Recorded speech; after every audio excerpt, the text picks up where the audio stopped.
मध्य प्रदेश में किसानों के लिए सिंचाई सुविधाओं का तेजी से विस्तार हो रहा है। मध्य प्रदेश में खेती की तस्वीर बदल रही है और किसानों की मेहनत और सरकार की सिंचाई आधारित नीतियों के चलते राज्य में सिंचित क्षेत्र का दायरा विस्तार कर रहा है।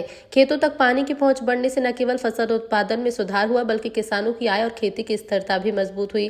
किसानों की संकल्प शक्ति और सरकारी प्रयास के तालमेल से मध्य प्रदेश धीरे धीरे सिंचाई आधारित कृषि की तरफ मजबूत कदम बढ़ा रहा है, जो आने वाले सालों में राज्य को कृषि उत्पादन के मामले में नई ऊंचाई पर ले जाने की क्षमता रखता है। सीएम डॉक्टर मोहन यादव का कहना है कि प्रदेश में किसानों को पर्याप्त सिंचाई सुविधा उपलब्ध कराई जा रही है। बीते 2 सालों में सिंचाई का रकबा लगभग 10 लाख हेक्टेयर बढ़ना राज्य सरकार की उपलब्धि है। नदी जोड़ो अभियान अब सिर्फ एक सरकारी योजना नहीं बल्कि किसानों की जिंदगी बदलने का मॉडल बन रहा है। सालों से पानी की किल्लत झेल रहे इलाकों में अब सिंचाई की स्थायी व्यवस्था बनने लगी है, जिससे खेती दोबारा पटरी पर लौट रही है। नदी जोड़ो परियोजनाओं के जरिए अतिरिक्त पानी वाली नदी बेसिन से जल संकटग्रस्त क्षेत्रों तक पानी पहुंचाया जा रहा है। इसका सीधा असर किसानों की आमदनी और फसल उत्पादन पर दिखने लगा। सरकार ने साल 2026 को किसान कल्याण वर्ष के रूप में घोषित किया। सरकार ने राज्य के किसानों को बिजली में आत्मनिर्भर बनाने के लिए अगले 3 सालों में 30 लाख सोलर पंप उपलब्ध कराने का लक्ष्य रखा है। अब ऐसे में वर्तमान में सिंचाई को लेकर प्रदेश में कई बड़े कदम उठाए जा रहे हैं। ये किसानों की आय बढ़ाने और ग्रामीण भारत की तस्वीर बदलने का माध्यम बनता जा रहा है।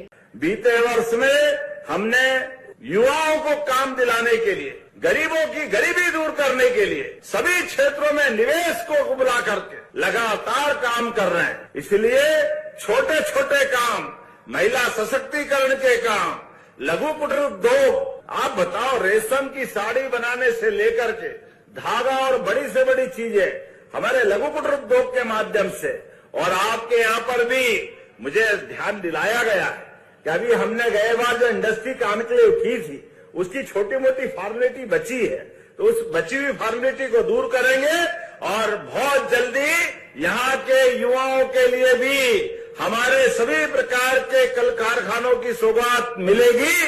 जोरदार अभिनंदन इस बात के लिए भी। सच्चा वादा पक्का काम, ये है भाजपा की पहचान। इस भाव के आधार पर जब मैं आपसे बात कर रहा हूं, कितने प्रकार के बदलाव किए हमने अपने राज्य के अंदर भी। याद करो, 1956 में मध्य प्रदेश बना, लेकिन 2002-3 तक पूरे प्रदेश के अंदर केवल 7.5 लाख हेक्टेयर सिंचाई होती थी, केवल 7.5 लाख हेक्टेयर। मां नर्मदा कब से अपना आशीर्वाद दे रही। नदियों का तो मायका है मध्य प्रदेश, 250 से ज्यादा नदियां हमारे राज्य के अंदर है, लेकिन दुर्भाग्य के साथ इनकी तरफ ध्यान नहीं दिया गया। हमारे लिए जब से हमारी सरकार आई 2002-3 के बाद साध्वी उमा भारती, बाद में बाबूलाल जी गौर, फिर शिवराज सिंह जी चौहान, 2023 तक हमने 7.5 लाख से बढ़ा करके 44 लाख हेक्टेयर तक सिंचाई का रकबा बढ़ाया।